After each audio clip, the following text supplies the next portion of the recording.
अस्सलाम वालेकुम। आज हम बात करेंगे एक बहुत ही इंटरेस्टिंग किताब जो कि है तो छोटी सी, लेकिन इसकी दास्तां बहुत मज़ेदार और बहुत ही कैप्टिवेटिंग है। मैं बात कर रहा हूँ वाइट नाइट्स बाय फ्योडर डोस्टोवेस्की। डोस्टोवेस्की वैसे ही बहुत मशहूर राइटर हैं और one of the most red authors in the modern world, क्योंकि इनके नॉवेल्स जो हैं वो मल्टीपल ज़बानों में ट्रांसलेट होके पूरी दुनिया में पढ़े जाते हैं और शोहरा फाक ऑथर हैं। वाइट नाइट्स बहुत इंटरेस्टिंग स्टोरी है।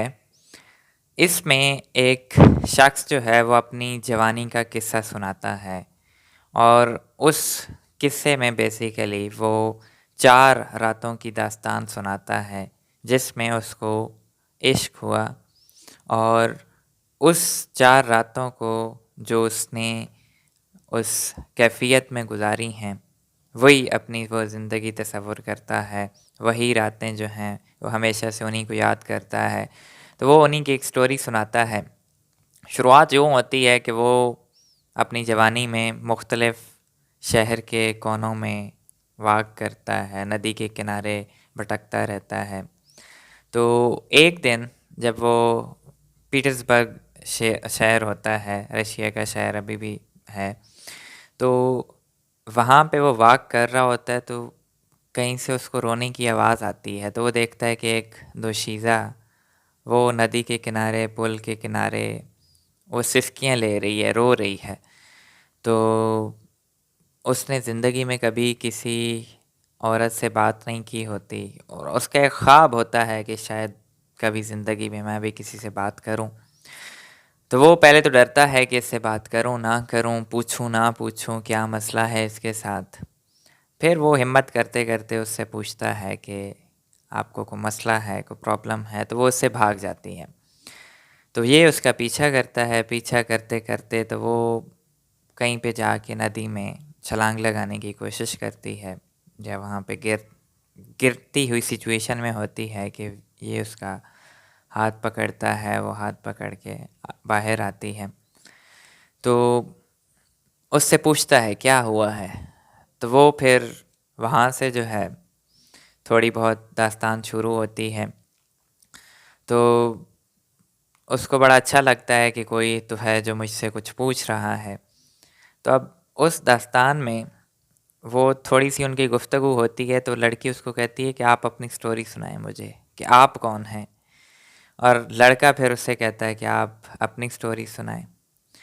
तो लड़का जो है वो अपनी स्टोरी उसको सुनाता है कि मैं जो है ना वो सिर्फ़ ख्वाब देखता हूँ। मेरी ज़िंदगी जो है वो एक ऐसी लाइफ़ है जो हमेशा फैंसीज़ जिनको फैंटेसीज़ कहते हैं, ख़यालात में गुज़रती है। कभी किसी ख्वाब में जो है मैं किसी प्रिंसेस को बचा रहा होता हूँ, किसी ख्वाब में जो है किसी दोशीज़ा के साथ मैं रक़्स कर रहा होता हूँ। वो उसको मुख्तलिफ़ ख्वाब सुनाता है। किसी ख्वाब में जो है वो डाकू किसी औरत पे, किसी खूबसूरत सी दोशीज़ा पे हमला करते हैं तो वो आ जाता है, वो डाकुओं को पिछाड़ देता है, फिर उसको बचा देता है और वो उसको पसंद करने लग जाती है। तो इस तरह के 3-4 ख्वाब वो उसको सुनाता है। तो वो बड़ी खुश होती है, उसको बड़ा मज़ा आता है कि यार क्या इंटरेस्टिंग पर्सनैलिटी है, मतलब बिल्कुल हकीकत से बरअक्स। तो फिर वो उससे पूछता है आपका नाम क्या है? तो वो मोहतरमा उसे नाम बताती है। नस्ताने का उसका आई गेस नेम होता है। लेकिन लड़का पूरी दास्तान में आप देखेंगे कि कहीं पे भी उसके नाम का ज़िक्र नहीं होता। तो लड़की अब उसे अपनी दास्तान सुनाती है कि जी मैं फ़लाँ जगह पे रहती हूँ, मेरी एक दादी है, अम्मी-अबू तो हैं नहीं और हमारी एक मुलाज़मा है और वहाँ पे हमारे यहाँ अक्सर जो है वो पेइंग गेस्ट आते होते हैं अपर पोर्शन में। तो पीछे 3-4 महीने से एक नौजवान हमारा गेस्ट आया है, तो वो उसको किताबों का बहुत शौक़ था, तो वो एक नज़र उसने मुझे देखा तो मैं शर्मा गई और फिर जो है हमारा कभी-कभी वो आ जाता था, मुझे बुक्स भिजवाने लग गया, तो उसकी वजह से मुझे किताबों का शौक़ भी हो गया। अब किताबें पढ़ते पढ़ते एक दिन मैं उसके कमरे में चली गई, तो ऊपर से वो आ गए, मुझसे किताबें गिर गईं और वहाँ पे जो है मैंने उसे बोल दिया कि मैं आपके बगैर नहीं रह सकती, मेरा दीन ईमान, मेरी ज़िंदगी, जो कुछ भी बोलते हैं वो आप हैं। तो हज़रत साहब बहुत सेंसिबल आदमी थे, उन्होंने कहा मोहतरमा मैं ज़िंदगी से लड़ रहा हूँ, मेरी ज़िंदगी से जंग है और मैं आपसे वादा नहीं कर सकता कि मैं आपके लिए आऊँगा, लेकिन अगर मैं आ गया तो मैं अपनी ज़िंदगी का साथी आपको ही बनाऊँगा। तो वो फिर गायब हो जाता है। तो उसके गायब होने के बाद उसने कहा था कुड़ी को, कोई वक्त दिया था कि इस वक्त मैं आऊँगा, तो कुड़ी वहाँ पे आती है तो वो नहीं आते, तो वो उसी वजह से वो बताती है कि मैं इसी वजह से रो रही थी क्योंकि वो मुझे छोड़ के चला गया है और मुझे आप जैसा शख्स मिला है जो बिना जान पहचान मुझसे इतना प्यार करता है, मेरा ख्याल रख रहा है।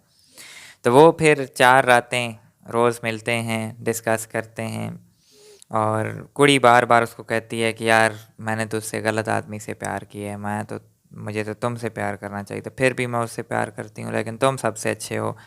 तो वो खुश होता रहता है। तो करते-करते जी तीसरे दिन वो उससे लड़का भी जो है उसको बताता है कि जी मैं भी आपसे बहुत इश्क व इशरत करता हूँ, आपके बगैर मेरी ज़िंदगी जो है वो अधूरी है। तो लड़की कहती है ठीक है जी, हम जो है आप ऐसा करें, आप हमारे तरफ शिफ्ट हो जाएं, पहले एज अ किराएदार, फिर हम शादी कर लेंगे। तो वहाँ पे जब ये डिसाइड कर चुके होते हैं तो अगला दिन आता है। अब अगले दिन फिर वो उसी जगह पे मिलते हैं, शादी का प्लान बना रहे होते हैं कि ऐसे करेंगे ऐसे करेंगे। लड़का भी गरीब सा होता है कि जी मैं आप लोगों को ना, मेरी छोटी मोटी जॉब है तो किराया दे दिया करूँगा, कहीं ना कहीं से बन आएंगे। तो वो कहती है कोई बात नहीं, मतलब हमारे पास इतने पैसे हैं कि आपको अफोर्ड कर सकें, लेकिन फिर भी हम कुछ चला लेंगे सिस्टम। तो इसी दौरान वो हज़रत साहब जिसने लड़की को कहा था कि कभी मैं आ गया तो आप ही होंगी, तो वो फिर वापस आ जाते हैं और वो गुज़र रहे होते हैं तो मोहतरमा उसको देख लेती है। ये शायद आपने बहुत जगह पे रील्स में भी देखा हो इस तरह का कोई सीन। तो वो लड़की भाग के फिर उसके पास चली जाती है और आखिरी बार इस मोहतरम को मिल के और इसका शुक्रिया अदा करती है और फिर जो दूसरा शख्स है उसके साथ चली जाती है। तो ये शख्स फिर हमेशा जो है उसकी तस्वीर के सामने हमेशा बोलता रहता है और हमेशा उसको याद करता है और हमेशा उसको यही होता है कि यार मेरी ज़िंदगी में सबसे इम्पोर्टेंट जो टाइम था वो वही 4 दिन थे, मोहब्बत के 4 दिन, जिन दिनों मैंने खुल के एक दोशीज़ा को चाहा और वो भी मुझे चाहती थी, अनटिल द लास्ट एंड, जब उनको अपना दोबारा महबूब मिल गया। तो अब इसमें डिफरेंट लेसन्स हैं, हर शख्स का अपना नुक्ता नज़र है। सबसे पहली चीज़ ये है कि प्यार जो है, मोहब्बत जो है वो पेशेंस का नाम है, फोरबियरेंस का नाम है, बर्दाश्त का नाम है, तहम्मुल का नाम है। यहाँ पे बर्दाश्त आपको करना पड़ता है। और दूसरी चीज़ ये है कि पॉवर्टी जो है वो कैसे इंसान को एक बिल्कुल हकीकत से दूर कर देती है, क्योंकि जो भी इम्पोवरिश आदमी है, जो भी गरीब शख्स है, वो आधी ज़िंदगी तो उसकी ख्वाहिशात में गुजर जाती है, आधी ज़िंदगी तो वो सोच विचार में गुजार देता है कि पता नहीं मैं ऐसे करूँगा, फिर वो ख्वाब में भी जो है वही काम कर रहा होता है, जी मेरे पास यूँ है, मैं यहाँ जा रहा हूँ, मैं ऐसे लोगों से मिल रहा हूँ, मुझे ऐसे लोग प्यार करते हैं, मैं ऐसे, मतलब this is normal for young man कि वो इस तरह की चीज़ें जो है वो सोचते रहते हैं। फिर एक और चीज़ ये भी है कि मोहब्बत में सबसे इम्पोर्टेंट चीज़ जो है वो सेक्रीफाइस है। मोहब्बत में आपने कुर्बानी देनी होती है और ये नौजवान जो है, it is the real face of love, कि आप मोहब्बत के अंदर ये नहीं है कि आप किसी शख्स को प्यार करते हैं, किसी शख्स को पसंद करते हैं और इन रिटर्न वो भी आपको पसंद करे, ये पॉसिबल ही नहीं है और ना ये मोहब्बत का असूल है। और जब आप किसी को पसंद करते हैं, अगला आपको पसंद नहीं करता, फिर भी आप उसकी रिस्पेक्ट करते हैं, उसके लिए दुआ करते हैं, उसके लिए नेक ख्वाहिशात का इजहार करते हैं, असल मोहब्बत ये है। अगर आप अपटर्न कर देते हैं आपकी मोहब्बत, आपको वो शख्स नहीं मिला, आप उससे नफ़रत करने लग जाते हैं, तो फिर वो बेसिकली बोझ हो जाता है, वो फिर आपकी मोहब्बत नहीं बोझ बन जाता है। बहरहाल इतनी छोटी सी किताब में इतना बड़ा लेसन, इतनी बड़ी और मज़ेदार उन्होंने स्टोरी सुनाई, और इसमें बहुत कुछ है, एक एक जुमला जो है वो यानी कि कमाल का है। बहुत सी चीज़ें जहाँ पे लिखी हुई हैं, जैसे life is a mixture of something purely fantastic, fervently ideal, with something dingily prosaic and ordinary, not to say incredibly vulgar।